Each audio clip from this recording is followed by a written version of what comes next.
بسم الله الرحمن الرحيم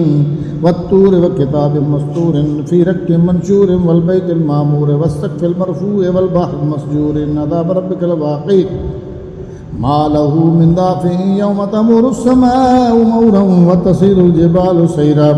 فويل يومئذ للمكذبين الذين هم في خوض يلعبون يوم يدعون إلى نار جهنم دعا هذه النار التي كنتم بها تكذبون أفسحر هذا أم أنتم لا تبصرون اصلوها فاصبروا أو لا تصبروا سواء عليكم إنما تجزون ما كنتم تعملون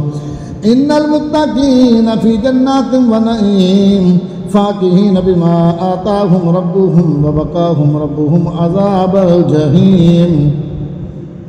كلوا واشربوا هنيئا بما كنتم تعملون متكئين على سرر مصفوفة وزوجناهم بحور عين والذين آمنوا واتبعتهم ذريتهم بإيمان ألحقنا بهم ذريتهم وما ألتناهم من عملهم من شيء كل امرئ بما كسب رهين وأمددناهم بفاكهة ولحم مما يشتهون يتنازعون فيها كأسا لا لغو فيها ولا تأثيم ويطوف عليهم غلمان لهم كأنهم لؤلؤ مكنون وأقبل بعضهم على بعض يتساءلون قالوا إنا كنا قبل في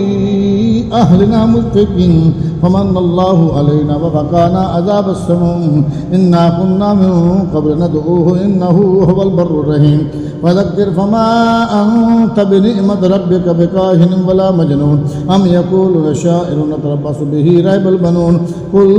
تربصوا فإني معكم من المتربصين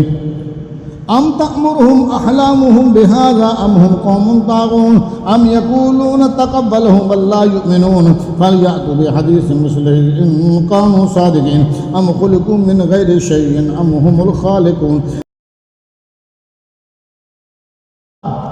أم خلقوا السماوات والأرض بل لا يوقنون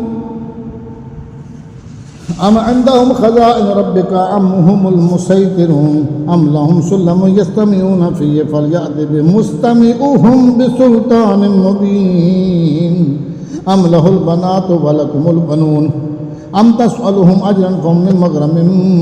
مثقلون أم عندهم الغيب فهم يكتبون أم يريدون كيدا فالذين كفروا هم المكيدون أم لهم إله غير الله سبحان الله عما يشركون